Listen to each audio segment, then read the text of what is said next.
Após o sinal de... Já foi. Tá bom, pessoal. Boa noite.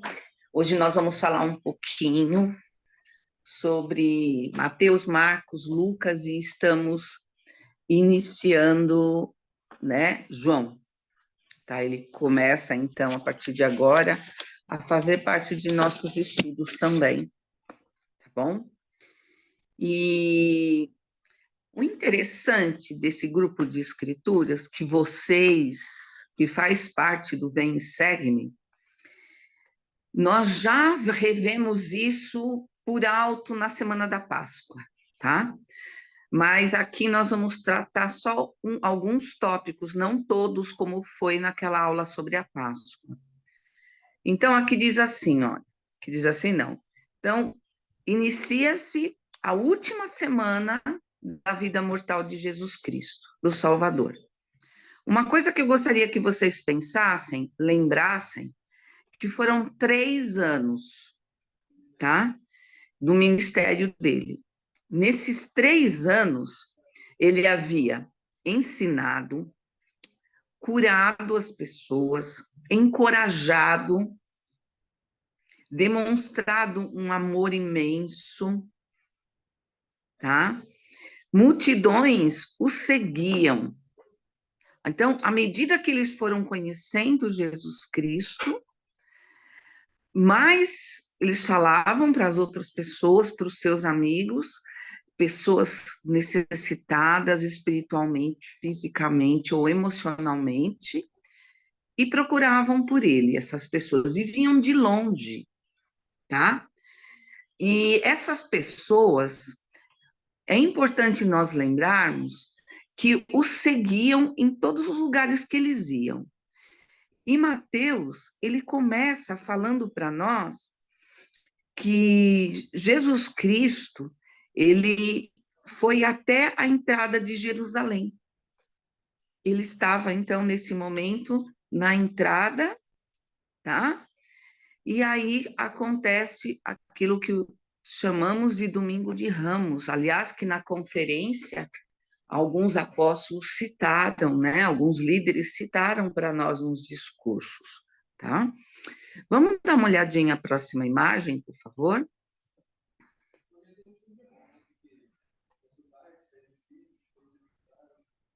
Tá? Então, não está aparecendo o que dá para ler, mas o que está escrito é diz assim: eis que o teu rei aí te vem, que é uma escritura que está reforçando a entrada de Jesus Cristo em Jerusalém. Vamos ver a próxima? Ótimo, tá? Henrique, você conseguiu o vídeo de 1 minuto e pouquinho? Foi mal, não, nem separei, mas acho que eu consigo Não, pegar. tudo bem. Um pouco.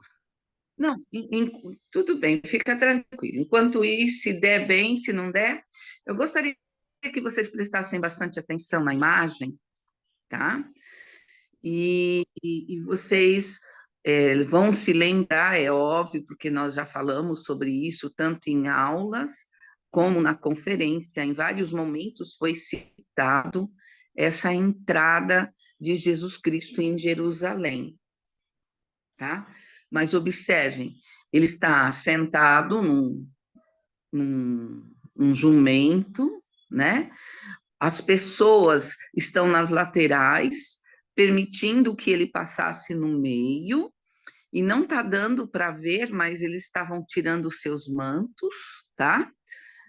E estavam colocando no chão para que ele pudesse passar por cima, e algumas escrituras citam galhos de árvore, com certeza, haviam galhos de árvores diversas, provavelmente. Mas uma das plantas que era muito comum naquela época era a palmeira, uma palmeira do deserto. Então, muitos pegaram essas folhas de palmeiras e colocaram no chão para ele poder passar, tá? Então, tudo isso tem uma simbologia. Não foi por acaso. Este é o início da última semana de vida de Jesus Cristo, tá? Que é o Domingo de Ramos.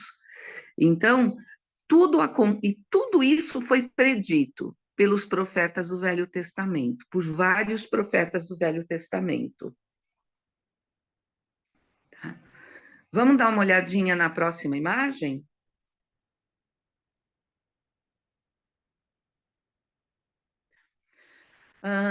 Vamos. Aqui nós temos 6 versículos. Quem gostaria de ler, por favor? Pode ler tudo, que eles não são muito grandes. Ok, eu leio. Diz assim: E quando se aproximaram de Jerusalém e chegaram até Bet-Fagé, ao Monte das Oliveiras, enviou então Jesus 2 discípulos, dizendo-lhes: Ide à aldeia que está de fronte de vós, e logo encontrareis uma jumenta presa e um jumentinho com ela. Desprendei-a e trazei-nos. E se alguém vos disser alguma coisa, direis que o Senhor precisa deles, e logo os enviará.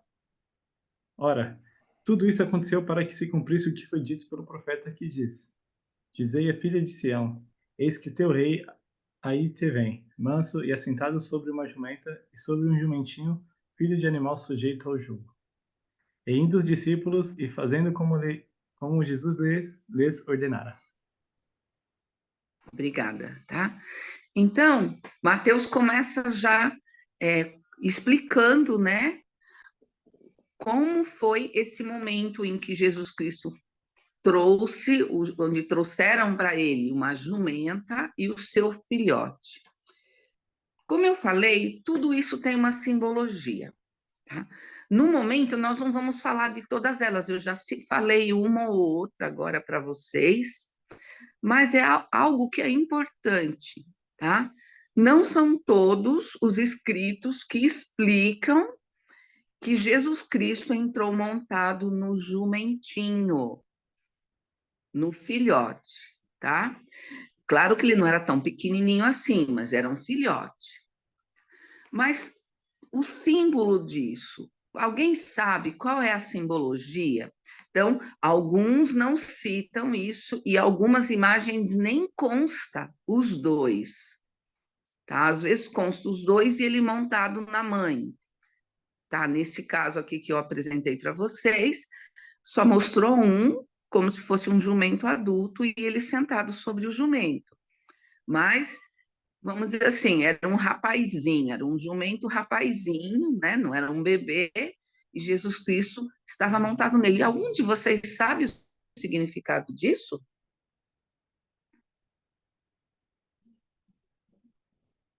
Tudo bem, tá? Então, o significado é que seria que nenhuma pessoa ainda havia montado nele.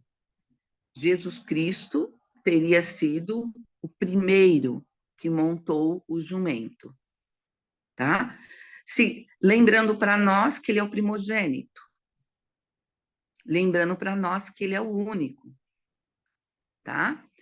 E no final, eu passei uma lista para o Henrique, e nós vamos estar enviando para vocês mais detalhes sobre o significado das palmeiras, o significado ou dos galhos do chão, enfim, o significado de cada uma das coisas, tá? Mas alguém quer perguntar alguma coisa? Alguém quer comentar alguma coisa que se lembra?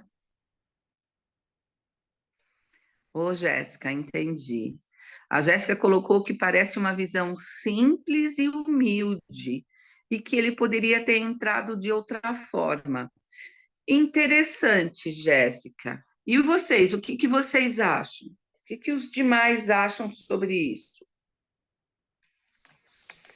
Olha, eu acho que eu também pensei nessa perspectiva, porque se ele entrasse numa carruagem de ouro, o pessoal ia meio que, fala, nossa, aí o pessoal talvez até iria crer, mas pela humildade, assim, o pessoal, nossa, entrou da forma humilde que entrou, talvez o pessoal, por isso que não, as pessoas da época não acreditavam muito, entende? Mas aí é essa, né? Então, vamos Triplo olha técnico. só que interessante. Se fosse na Inglaterra, ele deveria entrar com uma carruagem. Concordam? Se fosse na Escócia,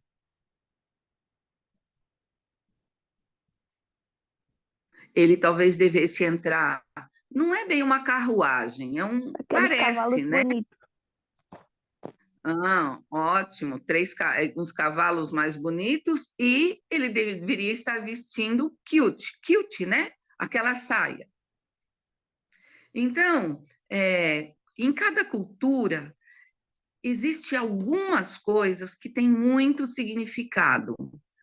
Por exemplo, o jumento, para eles, sempre foi referência de reinados, representando honrarias, tá? Eu vou ler para vocês rapidamente, aqui eu não coloquei isso para vocês agora, ele vai colocar depois, mas aqui, ó, ele viera montado num jumento em sinal de paz, aclamado pelos brados de hosana da multidão, não em um corcel aljaezado, quer dizer, todo cheio de coisas em cima desse corcel. Vocês sabem que corcel é um cavalo muito belo, grande, muito alto, né?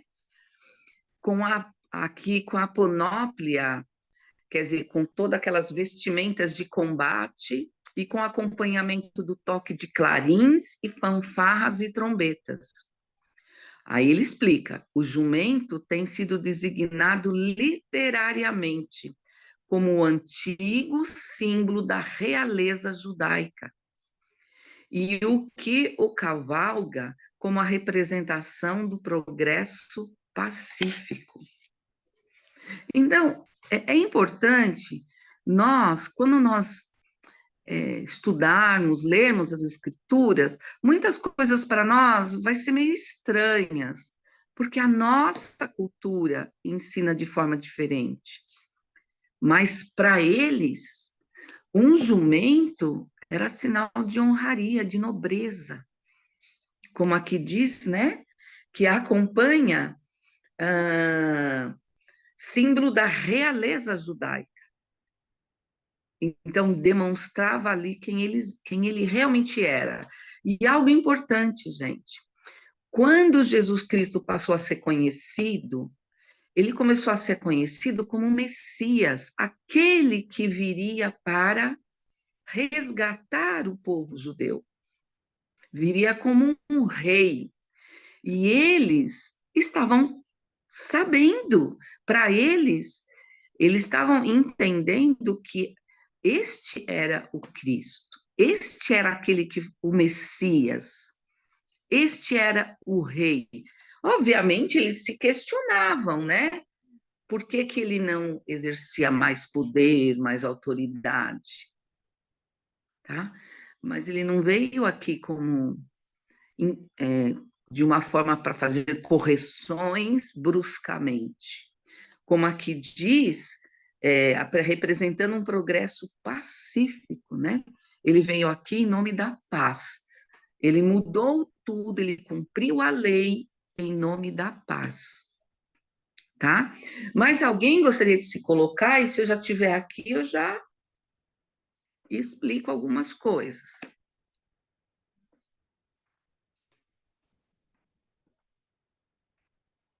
Não?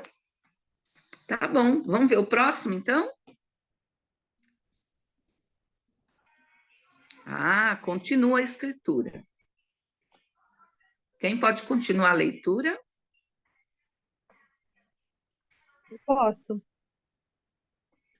Por favor, Lalesca. Ok. Trouxeram a jumenta e o jumentinho, e sobre eles puseram as suas vestes, e ele sentou-se em cima. E muitíssima gente estendia as suas vestes pelo caminho, e outros cortavam ramos de árvores, e os espalhavam pelo caminho. E a multidão que ia adiante e a que o seguia clamavam, dizendo: Hosana ao filho de Davi, bendito que vem em nome do Senhor, hosana nas alturas. E entrando ele em Jerusalém, toda a cidade se alvoroçou, dizendo: Quem é esse? e a multidão dizia: Este é Jesus, o profeta de Nazaré da Galileia. Tá? Então, esse completa a escritura que nós estamos lendo, né? E dá uma visão geral do que está acontecendo. Em cima dessas escrituras, mais alguma pergunta?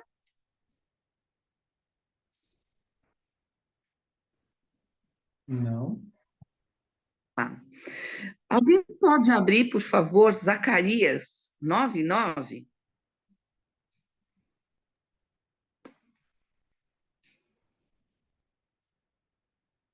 Tá? A palavra, só para vocês saberem, aqui no 9, diz assim para nós, que a multidão ia adiante e que o seguiam, e eles clamavam no caminho: Hosana ao filho de Davi. Bendito que vem em nome do Senhor, Hosana nas alturas. Então, Hosana tem o significado de salva-nos.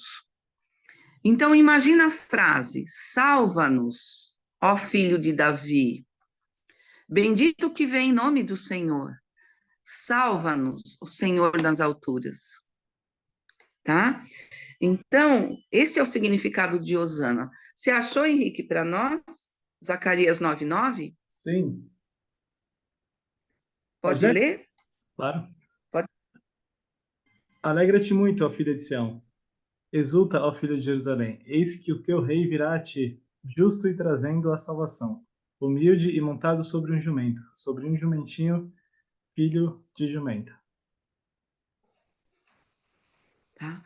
Então, para a gente reforçar que foi predito por Zacarias, que ele entraria junto com a jumenta, a mãe e o jumento, e ele montado em cima do jumentinho, tá?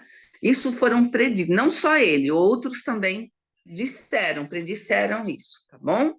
Vamos ver o próximo quadro. Esse assunto eu vou passar para outro agora, tá? Tá. Antes de eu tratar do que está no quadro, como vocês se sentiriam se agora, na nossa aula, um apóstolo entrasse online para participar com a gente?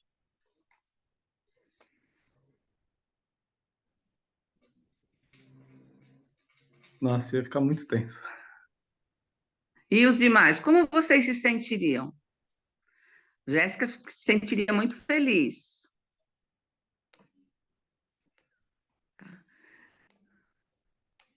Valesca se sentiria muito honrada, né? Tá? O que vocês pensariam? Quais seriam os pensamentos de vocês? Como vocês agiriam?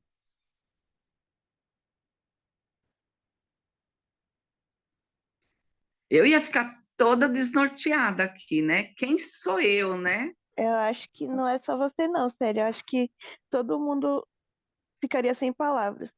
Porque, na minha opinião, é uma oportunidade da gente, fora os ensinamentos que a gente já aprende, experiências novas, diferentes, uma visão diferente também. Então, eu acho que todo mundo ficaria um pouco sem palavras, sem saber como agir da forma certa. Obrigada.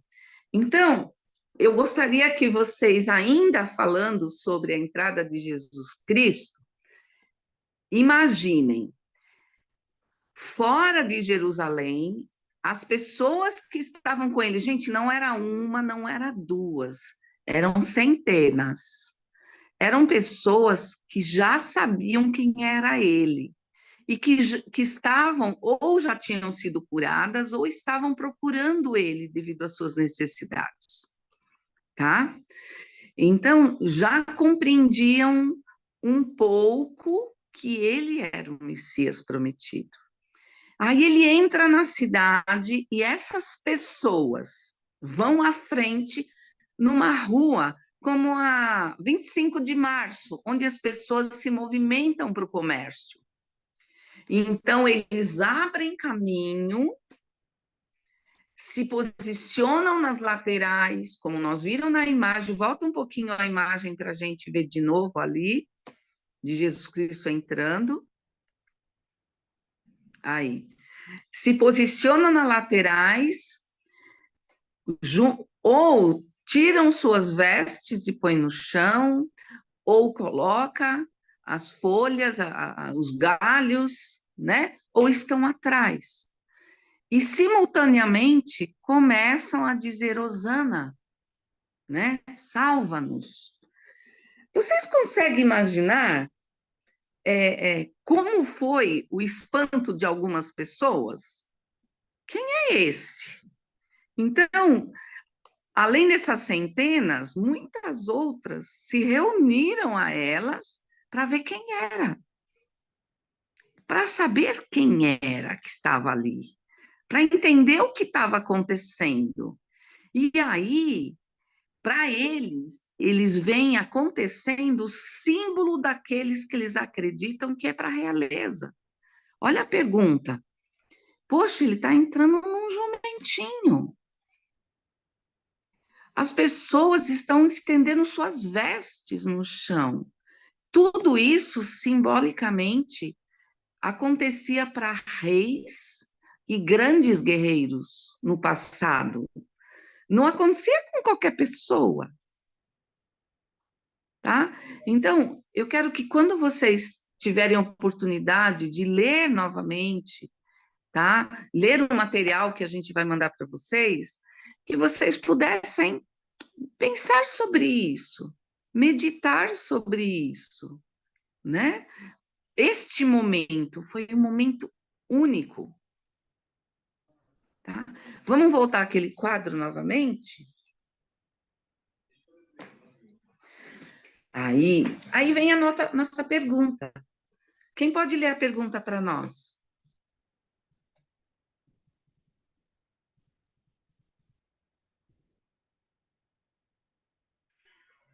Eu posso. Como podemos louvar Jesus Cristo mesmo ele não estando fisicamente presente? Como? Naquele momento, eles estavam fazendo o quê para Jesus Cristo?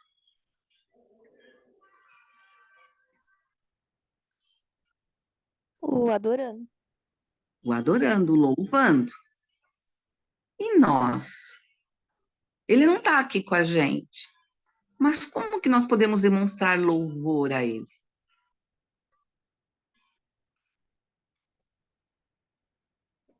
O que vocês sugerem?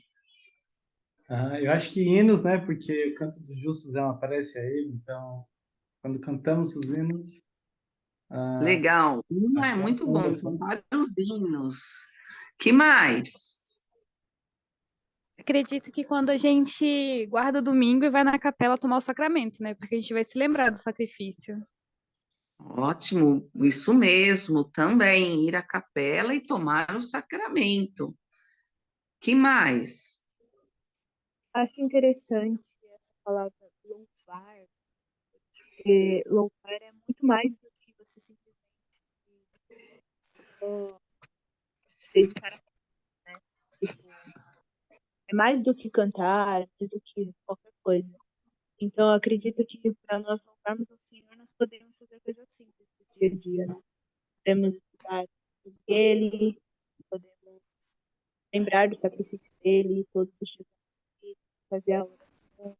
Então, acho que coisas simples seriam um modo bem interessante de louvar. Ótimo.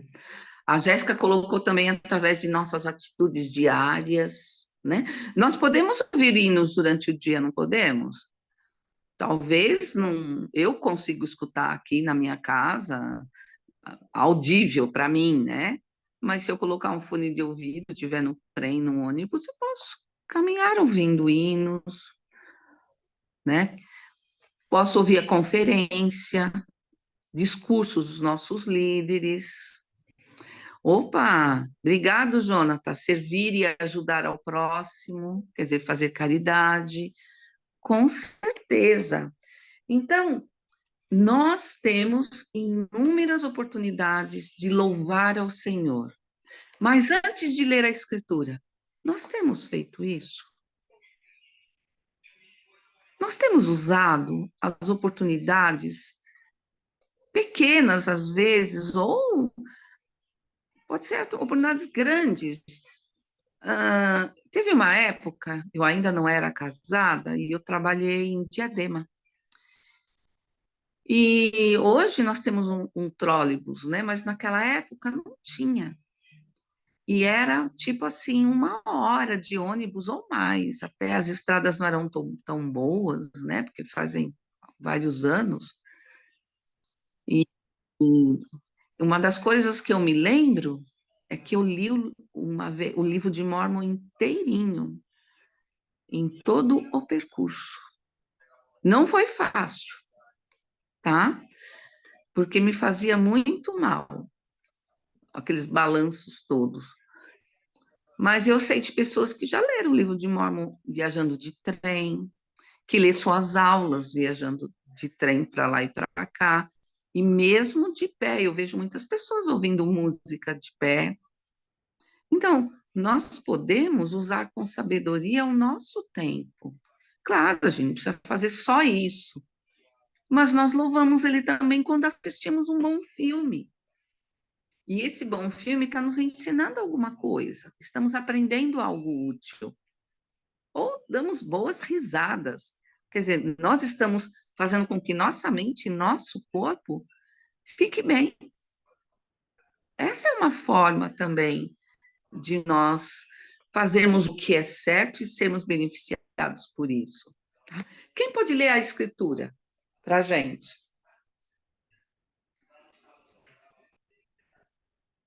Eu posso.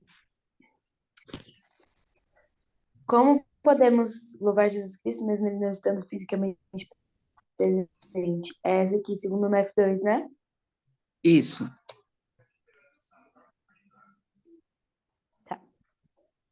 E por causa da intercessão feita por todos, todos os homens vão a Deus. Portanto, se acharão em sua presença para serem julgados por ele, de acordo com a verdade e santidade que estão nele. Por conseguinte, todos os requisitos da lei dada pelo santo para a aplicação do castigo estipulado na lei, castigo esse que está em oposição à lei estipulada para a felicidade, para cumprir os propósitos da expiação. Tá. Aí vem uma pergunta, tá bom? Como nós nos sentiremos quando nos apresentarmos perante o Senhor? Aqui nós estamos falando de louvá-lo porque ele não está presente, mas está afirmando para nós que nós vamos um dia estar presentes na frente de Jesus Cristo e do Pai Celestial. E aí? Como será que nós nos sentiremos? Não precisam me responder se vocês não quiserem. Mas hoje, tá? Como nós nos sentiremos diante do Senhor? Alguém gostaria de comentar algo? Senão a gente...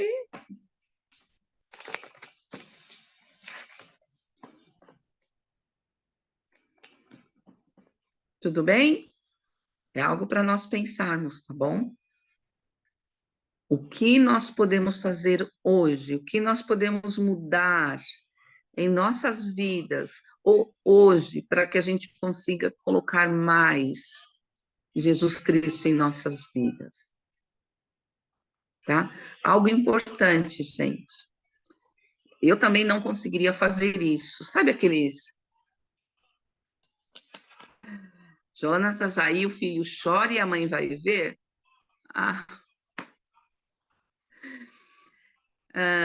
Tudo bem, se o filho chorar e a mãe for ver. Eu não sei se você está se referindo a um filho que está louvando ao Senhor ali em silêncio e começa a chorar. Não sei se é isso, mas aí já pensou que privilégio ele poder prestar um testemunho? Mãe, estava pensando em Jesus Cristo. senti o Espírito e me deu vontade de chorar. Olha só que oportunidade. O pior é no trem, né? A gente desanda a chorar no trem. Aí você vai ter que prestar testemunho para muito mais gente. Tá bom? Mas eu nem lembro mais o que eu estava falando, mas tudo bem, depois se eu lembrar, eu retomo aqui para a gente, tá? Então, vamos partir para o próximo quadro, por favor?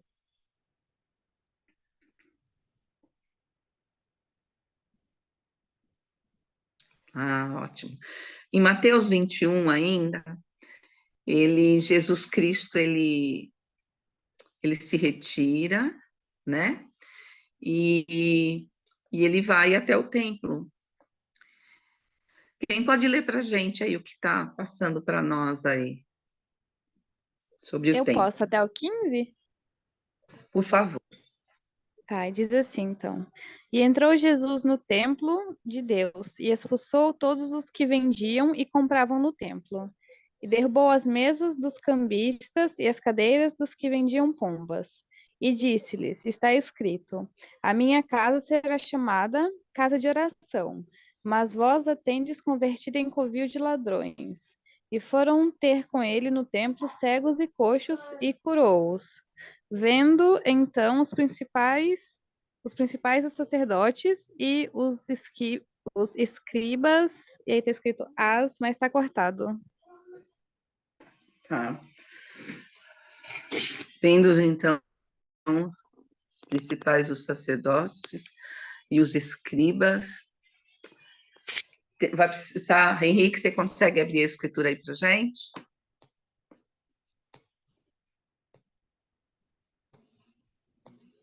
As maravilhas que fazia e os meninos clamando no templo, hosana ao filho de Davi, indignaram-se. Obrigada. Tá? Então, os escribas então estavam vendo aquelas pessoas que estavam seguindo Jesus Cristo. Lembra, tinha pessoas que haviam sido curadas e pessoas que queriam ser curadas, tá? E elas continuavam clamando. Então, duas coisas. Então, temos um cenário. Lá na frente, Henrique, tem uma imagem do nosso templo. Você pode colocar para nós lá?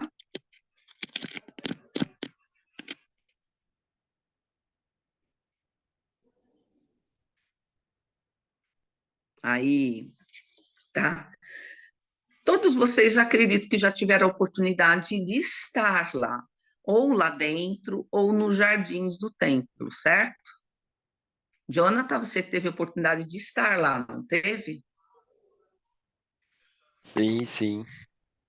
Sim, já levou sua futura esposa lá para conhecer? Ainda não tive oportunidade, mas logo Ah, mais. mas precisa levar e dar uma bela volta com ela lá. Mas acho que todos nós já tivemos oportunidade. O que vocês sentiram quando vocês estiveram lá?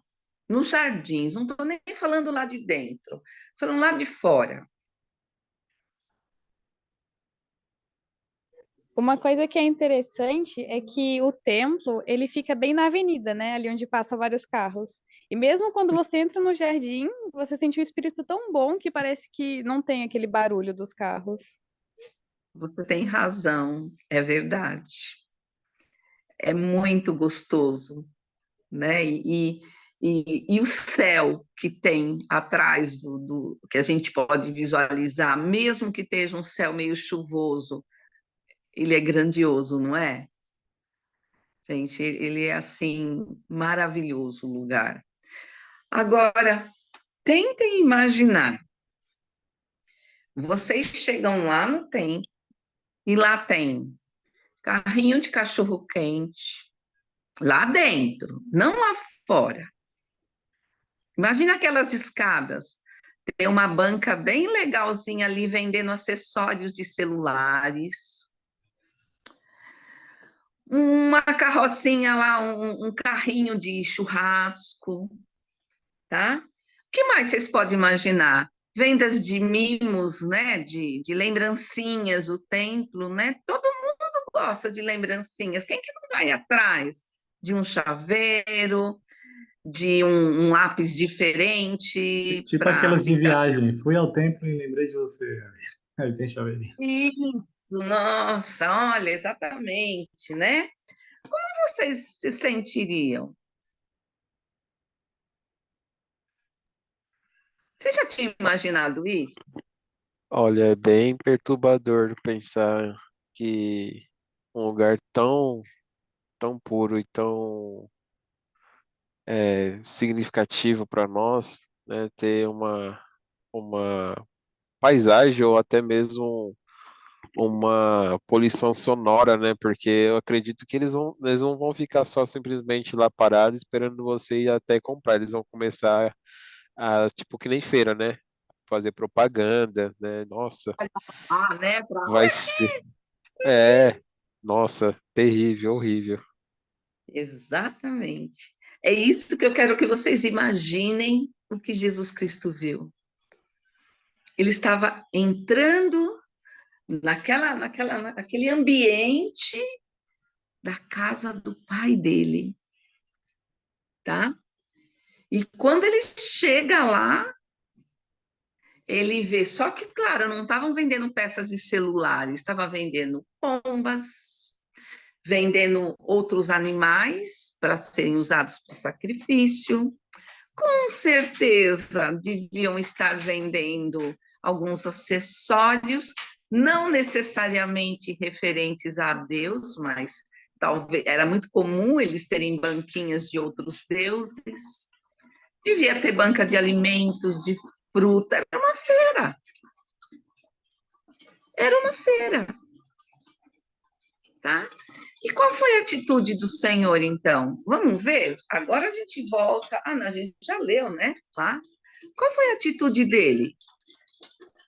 Foi a única situação, a segunda única situação, eu vou explicar, onde ele teve um comportamento diferente, onde ele teve um comportamento de chega, vocês não podem continuar fazendo isso com a casa de meu pai. Então ele começou, imaginem, gente, ele começou a destruir, a desmontar as barracas, tá?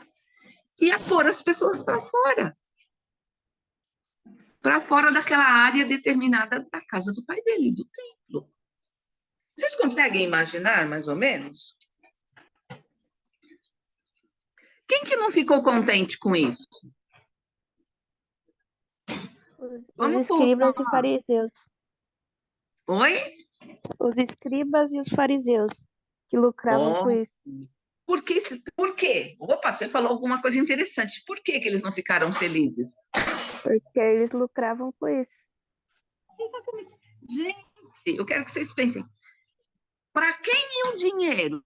Vocês acham que os escribas e os fariseus não cobravam desses caras ter suas banquinhas ali? Se eles tivessem uma boa venda lá de pombas, tá? Uma boa porcentagem ia para a mão desses homens. Eles ficaram ricos. Eles não eram pessoas ricas, mas eles montaram muita da sua riqueza através desse tipo de feira, esse tipo de atitude. Tá? Vocês estão conseguindo imaginar por que eles ficaram com tanta raiva de Jesus Cristo? Jesus Cristo estava acabando com o negócio deles. Por isso que eles estavam tão bravos. Vamos voltar lá para a imagem.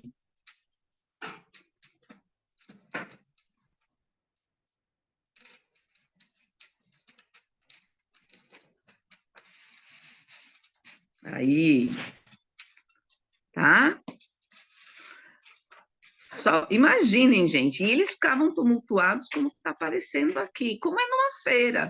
Numa feira não tem barraquinha dos dois lados e as pessoas não ficam todas tumultuadas? É mais ou menos isso, tá? Agora eu pergunto para vocês, de que forma o mundo é diferente dessa circunstância que Jesus Cristo viu acontecendo no templo? De que forma?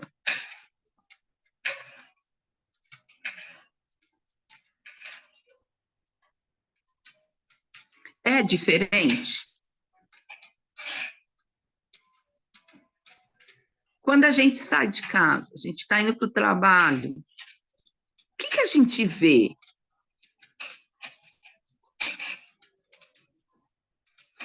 Silêncio? Será que eu estou... Emudeceram aqui o meu microfone? Está fritando a cabeça. Indireta. Indireta, só porque eu sou o único que desliga seu microfone aqui. Tá. É, Então vamos... Olha, mas acredito que nós temos o templo, né? É a oportunidade de nos afastarmos de tudo, né? E nos aproximarmos cada vez mais de Deus.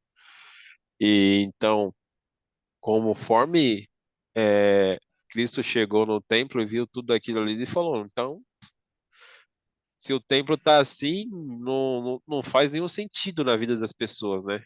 Tipo, que nem quando a gente sai de casa, a gente vê a correria do dia a dia, né?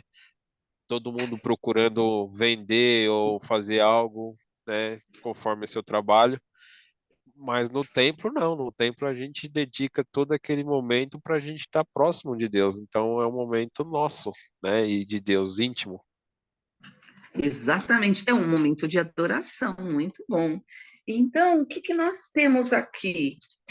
O mundo, ele está constantemente cheio de barraquinhas, oferecendo para nós inúmeras oportunidades para nós fazermos muitas coisas erradas, para nós cedermos ao homem natural.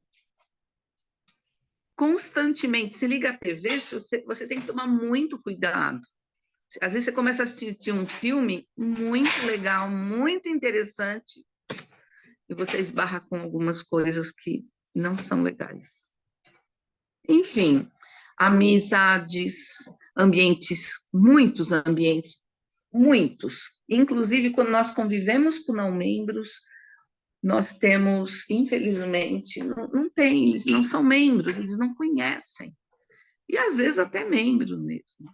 Então, nós recebemos do mundo uma diversidade de informações, de coisas que não são boas. Essa seria a relação, né?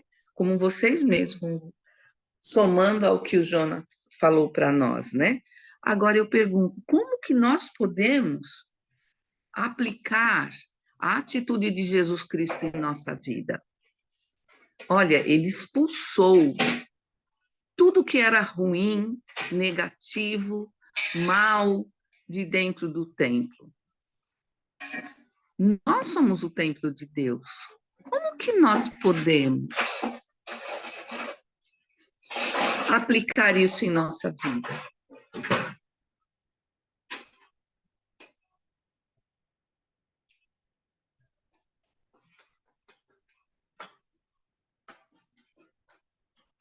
Como que nós podemos expulsar as coisas ruins das nossas vidas? É fácil.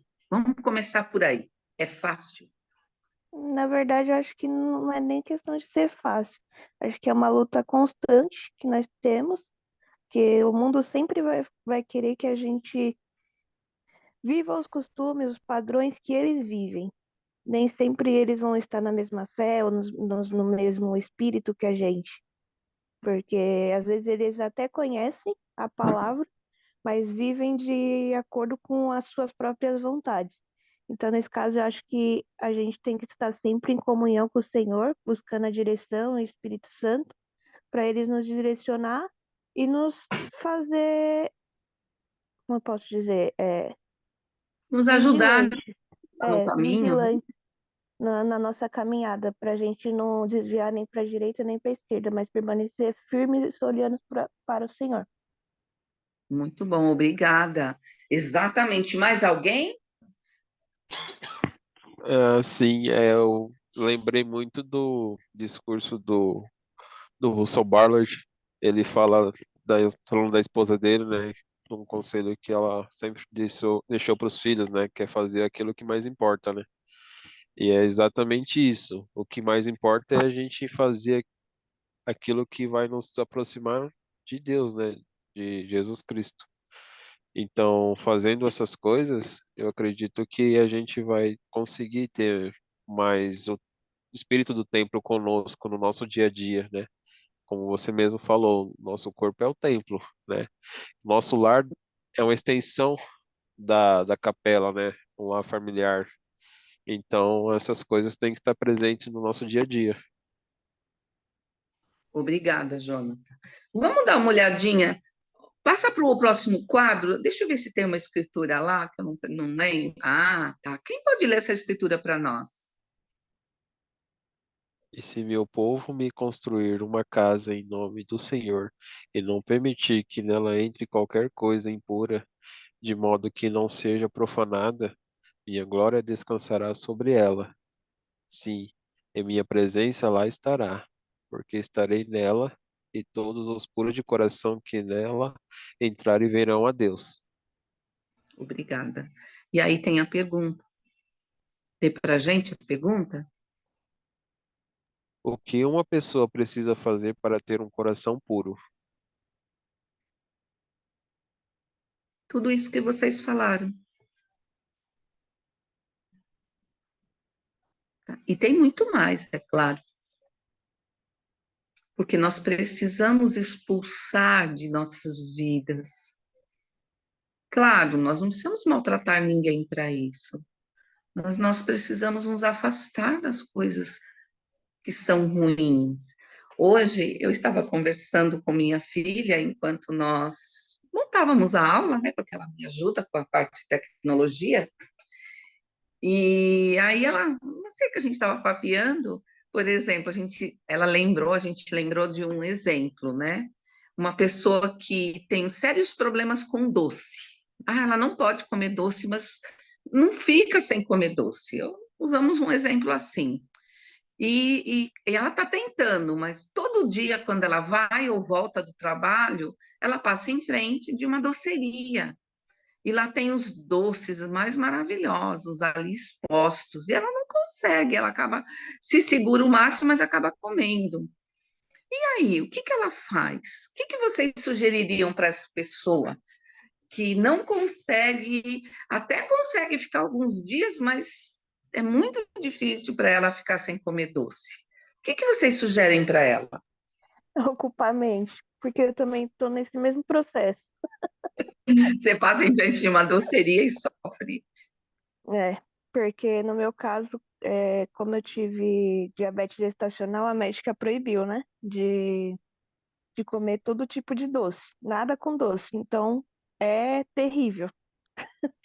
Então, tem que Nossa, ocupar a sua mente com outra diabetes não coisa. desapareceu ainda, mas vai desaparecer, certo? Eu não entendi, desculpa. A sua diabetes ainda não desapareceu, mas ela tem grande chance de desaparecer, certo? Ah, sim, sim. É que como já está na reta final, agora já está estabilizada, né? Mas no Hum, começo foi muito difícil, porque você vê uma coisa gostosa, um bolo, você quer comer, tudo você quer hum. comer, mas aí é questão de, não digo que é fácil, mas é questão de você colocar sua mente em outro lugar, caça alguma outra coisa para você fazer, longe da geladeira. E tem, um- Exatamente. e tem um parceiro que ajuda, né? Quando a pessoa ela fica pedindo doce, você não dá doce. Você também evitar comer doce perto dessa pessoa, né? Exatamente. E uma das coisas que eu e minha filha falamos, a pessoa vai ter que mudar de caminho também. Se naquele caminho tá cheio de perigos, né, de doces, de coisas assim que não são bons, ela tem que mudar de caminho. Isso vale para a TV, isso vale para séries, isso vale para músicas. A gente precisa, neste caso, você não pode comer doce, nada. Mas você precisa, quando você tiver vontade, substituir por uma fruta, que é um pouco mais adocicada, para te ajudar. né? Então, você vai acabando aos poucos, substituindo e acalmando essa necessidade. E a mesma coisa com as músicas ruins. Nós tentamos trazer para a nossa vida músicas melhores, de melhores qualidades, filmes melhores, séries melhores. Tá? Então, às vezes, nós vamos ter que fugir, como José fez. Gente, olha um pouco. José era um homem viril, era um homem bonito, tá? Ele era um homem com todas as qualidades e habilidades de um ser humano, de um homem carnal. Se a mulher de Potifar era bonita, ele não era sério. Ele sabia que ela era bonita. Ele fugiu porque ele sabia que não ia conseguir, talvez, controlá-la. Ele fugiu porque ele sabia que o perigo era enorme. Por que ele ia ficar ali? Não, não quero. Não, não quero, que uma hora ele poderia ter mais. Tanto é que ele estava já fugindo dela há algum tempo. Mas naquele momento onde ela o agarrou, ele fugiu dela. Ele não ficou ali tentando só se desvencilhar. Então, acredito que muita coisa em nossa vida nós temos que fazer isso. Literalmente, nós vamos precisar fugir de algumas coisas. Tá? Não tem outra forma para a gente ter um coração puro. Nós temos que realmente tirar de nossa vida as coisas ruins e não deixar um buraco. Nós temos que acrescentar em nossas vidas coisas boas, ocupar nosso tempo com... Gente, não é muito difícil, quem não está acostumado, ler um livro, por exemplo. Ela não está acostumado a ler, então o começo vai ser difícil, mas com o passar do tempo, você vai desenvolver prazer. É como ler as escrituras. Se você fizer da maneira certa e insistir e orar ao Senhor, a gente consegue ter o espírito, sentir prazer naquilo que está lendo. Mas forçar, fazer a nossa parte. Alguém mais quer comentar alguma coisa? Falou tudo. É só também aquela questão, né, do arrependimento sincero. Às vezes a pessoa fala, quero ser uma pessoa melhor, quero mudar, mas ela tem que ter esse real desejo, não aquele calor do momento. E também tem aquela citação, que inclusive eu aprendi numa aula sua lá para, sei lá, 2015, 2016, acho que era do Lorenzo Snow, que ele falava, né, que quando a pessoa ela queria mudar assim, mas ela falava, vou mudar, tipo, tudo até amanhã. Aí ela não conseguia, ela se frustrava, aí falava, tem que ser um pouco melhor hoje do que foi ontem, depois ser um pouco melhor amanhã do que foi hoje, e assim você vai progredindo, e vai mudando, entende? A gente não consegue mudar, tipo, 100% de hoje para amanhã. Embora tenha esse desejo, às vezes tem muita coisa para mudar e a gente não consegue, mas é isso. Acho que o fator principal aí é o arrependimento sincero. Obrigada. E tem outra coisa, vou puxar o gancho já para o outro assunto também. Vamos supor que vocês, a partir de hoje, cada um de nós temos uma semana de vida. Só uma semana de vida. Cada um de nós aqui. Tá bom? O que vocês fariam nessa semana? Eu quero que vocês pensem, depois vocês vão responder. Com quem vocês passariam o tempo de vocês? O que vocês diriam para a família de vocês?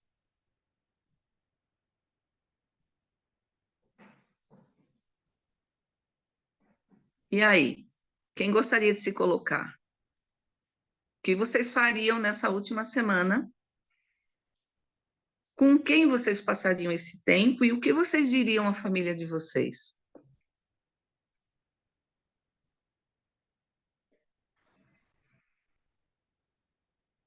Foram pegos de surpresa, né? Essas perguntas da alma sempre são as mais difíceis. Me dê 2 semanas, pelo amor de Deus. Só, só uma. Não, é cruel. Uma semana. realmente é difícil, mas eu acho que eu tentaria passar o máximo possível com as pessoas que eu amo, né? E que o que eu poderia falar para minha família é que buscasse ser melhor, né? Ajudar o máximo de pessoas possível e se cuidar, né? Se aproximar mais de Deus. Obrigado. Mais alguém gostaria de se colocar?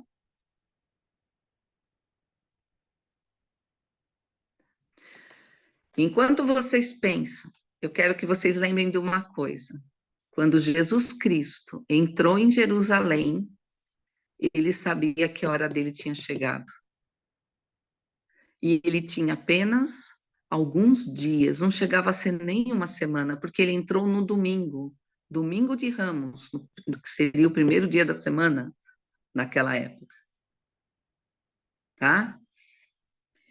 E ele sabia que os 3 últimos dias da semana, que estava se iniciando, seriam terríveis. E o que ele fez nesse tempo? Ele tomou muito cuidado, nós vamos estar mandando uma tabela para vocês também, em Mateus, mas o que tem em Mateus tem em Marcos e Lucas, só não tem em João, tá? Uma lista de ensinamentos que Jesus Cristo deu através de umas parábolas que ele foi contando e ele foi ensinando. Então, durante esse tempo, ele pregou ao povo, mas ele passou muitos ensinamentos importantes, preparando os apóstolos para o que estava para vir. Só lembrando, os apóstolos demoraram um pouco para entender. Eles ainda achavam que Jesus Cristo ia reinar, ia ficar na terra. Só depois é que eles realmente foram entender o que estava acontecendo, o que realmente estava acontecendo. Alguém gostaria de comentar alguma coisa? Vamos ler uma É, escritura? Pode falar. Cristo realmente foi perfeito, né? Ele sabia que já estava chegando o fim da sua vida, né? Mortal, mas ele foi até o final com um propósito, né? Em nenhum momento ele desviou, né? E ainda continuou fazendo o trabalho aqui na Terra, né? Magnificando as pessoas, ajudando, curando elas e fora que os apóstolos, como você falou, não sabiam, né? E ainda ele teve ainda que forçar, né, para que eles entendessem, né? Até Pedro tomou uma chamada, né? Na hora que ele começa a falar que ele vai ser totalmente judiado, né? Pedro fica todo aflito, né? E tenta, não, senhor. Nervoso, né? É, então é Exatamente. muito complicado essa situação, mas Cristo deu um exemplo muito importante de como ser diligente, né? Obrigada. Vamos ler exatamente. Vamos ler Lucas 19, 47, 48. Prestem atenção e me respondam. Jesus Cristo sabia que os dias dele estavam acabando. E essa escritura mostra, ensina para nós onde ele passou a maior parte do tempo dele no final da sua vida. Quem pode ler? Lucas 19, 47, 48. Abre aqui. Diz assim: E todos os dias ensinava no templo, e os principais dos sacerdotes e os escribas e os principais do povo procuravam matá-lo. E não achavam meio de o fazer, porque todo o povo pendia para ele escutando. Então, qual é a resposta? O que Jesus Cristo fez a maior parte do tempo em que ele ainda estava vivo e não estava preso, é claro? Ensinar o povo. Ele não só ensinava, como ele curou os coxos, os cegos, os leprosos, todos os que o procuravam. Lembra? Ele limpou o templo, ele purificou o templo, e ali ele ficou. Tá? Uma outra coisa interessante, eu vou comentar com vocês, que nosso tempo está acabando, é que fala que as criancinhas louvavam ao Senhor, né, a Jesus Cristo. Quando ele tem uma tradução, uma explicação de Joseph Smith, que essas criancinhas das quais estão falando são pessoas que se arrependeram e voltaram a ser como crianças, igual aquela escritura. Eram recém-conversos, pessoas que tinham fé em Jesus Cristo, haviam sido convertidas e o seguiam. Então, esse foi o que Jesus Cristo fez no final da sua vida. Ensinou mais ainda os seus apóstolos, deu mais exemplos e passou grande parte no templo, pregando e curando as pessoas. Alguém quer fazer algum comentário?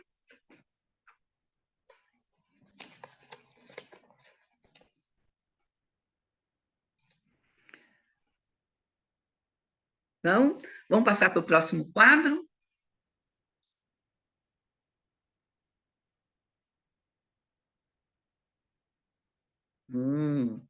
Tá. Não vai dar para nós lermos todas, mas eu gostaria que alguém lesse, em Mateus, o Senhor, ele fica muito bravo com o comportamento que os fariseus tinham, né? Quem pode ler o 15 para nós?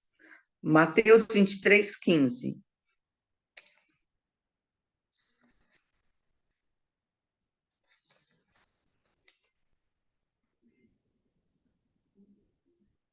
Então, retirando-se os fariseus, consultaram entre si como o surpreenderiam em alguma palavra. Tá. Eles ficaram muito bravos, porque Jesus Cristo os chamou a atenção deles, os acusou, tá?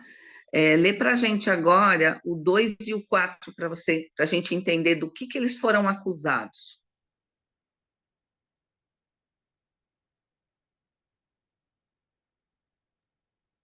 Pode ler, Jonathan. O reino dos céus é semelhante a um certo rei que celebrou as bodas de seu filho. Né, acho que eu tô lendo errado, calma aí. É o 23, 23, do 2 ao 4. do 2 ao 4. Ah, desculpa, eu Isso. acho que eu li até o outro errado, irmã Célia. Eu acho que eu li. Sim. Aí, Acontece. desculpa, eu vou ler o 15 primeiro e leio depois o 2 e o 4. Aí de vós, Vamos ler, escribas e vamos ver se vai. fariseus, Ah, hipócritas, pois que percorreis o mar e a terra para fazer uma prosélito, e depois de o terdes feito, o fazeis filhos do inferno 2 vezes mais do que vós. peraí, para só um momento. Do que Jesus Cristo chamou Hipócritas. hipócritas? Agora vamos. Depois, se vocês quiserem, eu explico para vocês essa escritura, tá? Melhor, porque ela também tem. Eu acho, eu mesmo precisei ler umas 3 vezes para entender, mas vamos ver o 2 e o 4. Dizendo, na cadeira de Moisés estão assentados os escribas e fariseus, pois atam fardos pesados e difíceis de suportar, e os pões aos ombros dos homens, eles, porém, nem com seus dedos querem movê-los. Tá. O que ele está dizendo para nós? Deu para entender, né? Que eles se fingiam de líderes da igreja, fingiam que estavam ajudando as pessoas a suportarem seus fardos, e na realidade eles estavam passando para outros. Eles não faziam nada, eles não cumpriam com os chamados deles. Tá? Quem pode ler aí o que Harry Emerson fala sobre hipocrisia?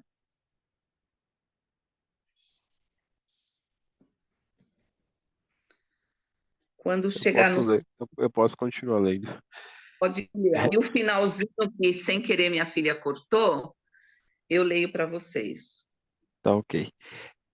Harry Emerson Fosdick observou que existem dois tipos de hipocrisia. Quando tentamos parecer melhores do que somos, e quando nós fazemos passar por pessoas piores do que somos. Estávamos falando desse tipo de hipocrisia no qual as pessoas fingem ser mais ou melhores do que são. No entanto, com muita frequência vemos membros da igreja que sabem, aí corta. E acreditam, isso, e acreditam, olha, pessoas membros da igreja que sabem e acreditam em seu coração, mas que têm medo da opinião pública e não ousam manifestar-se em defesa da verdade. Esse tipo de hipocrisia é tão grave quanto o outro. Tá? Então, ele está citando qual é a hipocrisia que o Senhor se referia aos fariseus, tá? E ele explica um outro tipo, né? Quando nós somos covardes, né? E nós acreditamos, nós sabemos que é verdade, mas nós deixamos o medo nos dominar, tá? E nós, às vezes, até aceitamos um cafezinho, por exemplo, ou um drinkzinho, porque nós não temos coragem de dizer quem nós somos. Né? Às vezes nem bebemos, só seguramos, mas não temos coragem de sair de algumas situações porque nós não gostamos daquilo, porque nós não queremos nos expor socialmente, ou para os nossos amigos, enfim. Tá? Eu acredito que talvez vocês já passaram por isso, ou conhece alguém que já tenha passado. Tudo bem? Vocês estão muito sérios, mas eu vou comentar algo com vocês. Eu me lembro de um discurso de um profeta, eu preciso pesquisar para descobrir, lembrar quem é, mas ele conta que ele estava numa reunião muito importante do governo e que chegou o momento de todos brindarem e os copos já tinham a bebida. E ele pegou um novo copo, colocou água no copo dele, e ele, num copo bonito tal, e brindou com água. E depois perguntaram para ele, tá? Por quê? E ele conta que ele teve a oportunidade de falar da igreja com convicção e prestar testemunho daquilo que ele sabia e daquilo que ele conhecia. Tá? Então, eu comecei a me avaliar, como eu tenho sido no meu testemunho diante da sociedade, diante dos... Bem, eu não, mesmo na escola, nós não, como professora, nós não podíamos falar abertamente sobre nossas religiões, mas os alunos vinham perguntar individualmente, e eu nunca neguei, eu sempre tive a oportunidade de prestar meu testemunho. Mas eu sei que muitas vezes a gente falha nisso, a gente não tem coragem, né? Porque requer mudança também. Nós assumirmos quem somos também requer mudança. Se eu falo que eu sou membro de uma igreja cristã e o meu comportamento não se condiz, eu tenho costume de falar palavrões, por exemplo. A outra pessoa que está ouvindo, ela vai falar, nossa, como ele é um cristão. Então, muitas pessoas não fazem, não assumem quem são, porque sabem que precisam se corrigir em muitas coisas. E aí é onde entra ter um coração puro, aí é onde entra a gente expulsar das nossas vidas tudo que é ruim, e que não é fácil. Alguém tem algum comentário, alguma pergunta?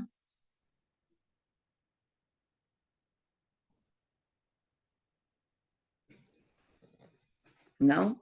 Vamos ver a próxima imagem e... Tá. Pessoal, eu vou só passar pela informação. Vocês estão vendo aí uma enchente e um desabamento, algo muito comum. Pensem um pouquinho se algum de vocês já passou por essa situação, ou conhece alguém que vocês querem muito bem, ou perder alguém nessa situação. Eu acredito que eu nunca passei pela enchente, sim, mas por um desabamento, não. Mas já perdi gente querida. Então, o que o que nós queremos reforçar aqui é que Jesus Cristo já passou por tudo isso. Tudo isso. Ele sentiu todas as dores. Por isso, ele está preparado, ele é capacitado de cuidar de nós, de ser o nosso advogado. Quando nós já passamos por isso e encontramos outras pessoas, nós somos mais sensíveis, porque nós já sabemos o que é viver isso, o que é perder alguém que a gente ama, o que é perder um filho, o que é conviver numa enchente, num desabamento. E é como Jesus Cristo se sente a nosso respeito. Ele é extremamente sensível às nossas dores, porque ele já passou por todas elas.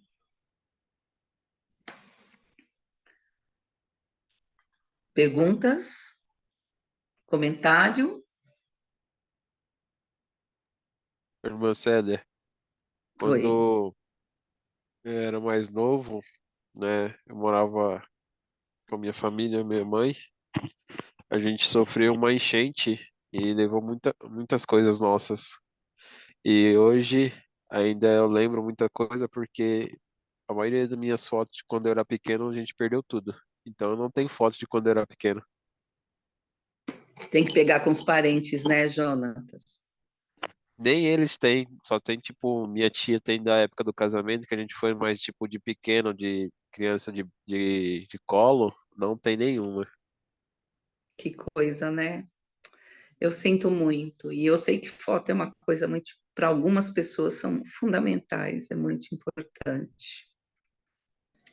Mais alguém gostaria? Vamos ver a próxima imagem? Tá. Joseph Smith, ele disse que fé é um princípio de poder. Tá? Pessoal, eu vou fazer diferente. Deixa eu olhar uma coisa aqui.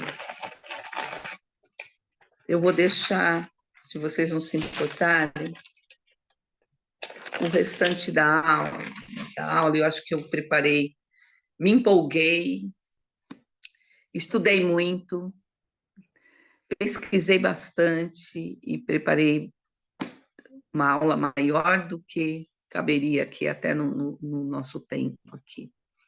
Mas em Marcos, ele cita aquele momento da conversa onde perguntam quais eram os maiores mandamentos. Eu quero que vocês lembrem que os fariseus, os saduceus, todo aquele grupo de pessoas, malvadas, né? Eles sempre estavam tentando pegar Jesus Cristo de um jeito para matá-lo.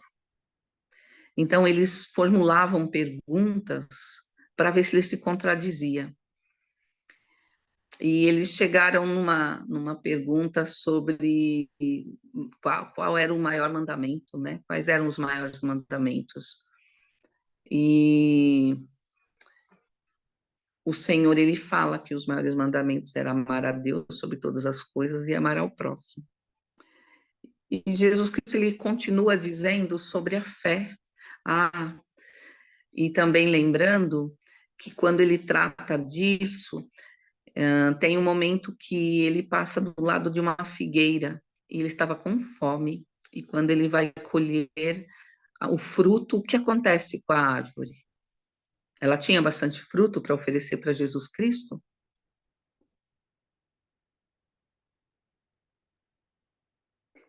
Quem leu? A designação era maior dessa vez. Vocês não leram, né? Li Então, metade nós só vamos. porque eu dou aula dela domingo, viu? Mas não li completo.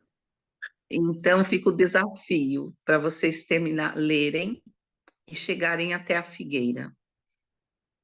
E eu quero que vocês pensem, logo depois da figueira, ele faz algumas perguntas e fala sobre a fé, né? Mas nós podemos lembrar, mais uma vez retomando, Jesus Cristo, ele sentia fome, então ele pôde sentir tudo aquilo que nós já falamos ali atrás. Mas ele também cita o poder da fé, e ele novamente lembra para nós que nós podemos mudar uma montanha de lugar. E ele teve essa conversa com Enoque também, dizendo que tudo que Enoque desejasse, ele poderia fazer, porque ele estava sendo chamado como um profeta de Deus. O Senhor estava com ele. E Joseph, ele lembra para nós que fé é um princípio de poder. Lê para a gente, Henrique, essas 3 escrituras. Espero que consigam me ouvir, porque está uma falação ali no corredor, mas sigo aqui. Jesus respondendo disse-lhes: Tende fé em Deus? Porque em verdade vos digo que qualquer que disser a este monte, ergue-te e lança-te no mar, e não duvidar em seu coração, mas crer que se fará aquilo que diz, tudo o que se disser-lhe será feito. Portanto, vos digo que tudo o que pedirdes orando, crede que o recebereis e tê-lo-eis. Obrigada. Só para a gente estar fechando, Joseph Smith disse assim: a fé é pelo ouvir a palavra de Deus, mediante testemunho de seus servos. Este testemunho sempre vem acompanhado do espírito de profecia e de revelação. Então, a fé é pelo ouvir a palavra de Deus mediante seus servos. Eles estão aí, os nossos profetas, nossos apóstolos, nossos líderes, eles estão ali para nos ajudar a caminhar por essa vida. Tá? Eu sei que a fé pode mover muitas coisas, inclusive montanhas, se for preciso. Mas eu sei que a fé pode mudar nosso coração, nossa mente, nossa maneira de ver as coisas.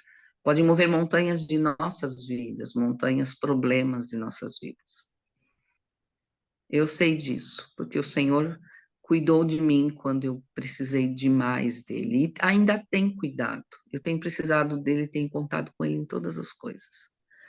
E eu sei que se nós buscarmos o Senhor, nossa fé, nosso testemunho, nossa visão vai se ampliar. Gente, não esperem envelhecer, ficarem doentes, para vocês buscarem uma fé forte, firme e verdadeira. Façam isso agora. Vocês são os guerreiros do Senhor. Tá? Ele conta com vocês e está pronto para abrir os céus para vocês. Eu não tenho dúvidas disso. Tá? Eu compartilho com vocês essa aula, com o meu testemunho de que Jesus é o Cristo e que ele vive. Em nome de Jesus Cristo. Amém. Amém. Amém. Eu vou marcar aqui aonde nós paramos e quando nós pudermos estar juntos, se vocês concordarem, vocês quiserem, a gente continua como reposição, pode ser? O que vocês acham? Perfeito. Tudo bem. Aí fica a critério de vocês, mas leiam a designação, tá? Só, ai gente, não aguento. Vocês têm que ler a designação. Quem era Zaqueu? Não vem, segue minha primeira... Eu cheguei a ler, mas eu não cheguei a ler tudo. Zaqueu era um cobrador de impostos. Ah, ele era muito Eu tô com ele importante. aqui, ó, o Ele era manual, porque eu falei, antes de começar a aula, eu vou dar mais uma lida.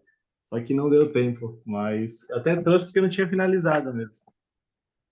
ele era rico, ele era importante, era um cobrador de impostos, ninguém gostava dele porque todo mundo achava que os cobradores de impostos eram desonestos. E era baixinho. Ele era baixinho, ele era bem pequenininho, por isso que ele subiu na árvore, porque ele não conseguia ver. Imagina, ele devia ter, ele era mais baixo que eu, provavelmente, devia ter menos de 1,5 m, tá? Mas ele era, quem leu, quem não lê, presta atenção, ele era honesto, generoso, caridoso. E Jesus Cristo sabia disso, porque ele conhecia o coração das pessoas. Aí, quando Jesus Cristo viu ele lá em cima da árvore, falou: Zaqueu, hoje eu vou passar a Desce noite na sua que eu casa, vou ficar com o senhor, com você hoje. na sua casa. Imagina a alegria de Zaqueu. Agora imagina os malvados, a raiva que eles ficaram. Lá está ele comendo com pecadores novamente. Ah, nós temos que arrumar um jeito de destruir esse homem, de matar Jesus Cristo. Sempre estavam tentando um meio para fazer isso, tá? Quando lerem, presta atenção nisso. Analisem quem é Zaqueu. E o Senhor diz para Zaqueu assim: hoje mais um encontrou a salvação, mais uma alma se salvou. Porque ele conheceu Zaqueu, e Zaqueu foi humilde, generoso com ele, recebeu ele. E que nós possamos receber o Salvador Jesus Cristo em nossas vidas, nas pequenas coisas, na faculdade, no trabalho, em nossos lares. Nós tenhamos coragem de tirar as coisas ruins e colocar as coisas boas. E pedir ajuda, porque é difícil fazer isso, tá? Ai, desculpem, eu fico falando com vocês. Só mais uma coisa interessante, Marcelo, é que se você parar para pensar, todas as pessoas que tiveram um encontro com Cristo, elas nunca mais foram a mesma. Todas foram diferentes, inclusive Zaqueu. É verdade. Todas as que permitiram, né? Exato. Zaqueu, Todas as que depois que ele teve o encontro com Cristo, ele restituiu o que ele tinha cobrado das pessoas a mais, né? E ainda deu um pouco a mais ainda, como se fosse um Judas. Exatamente, exatamente. Ele dava 4 vezes a mais aquilo que a pessoa havia perdido por causa dele, não é isso? É mais ou menos isso, né? Mas, Isso. pessoal, fica essa aula mais uma vez em nome de Jesus Cristo. Amém. Qualquer dúvida que vocês tiverem, qualquer pergunta, mandem, eu já falei, postem e a gente vai conversando sobre elas.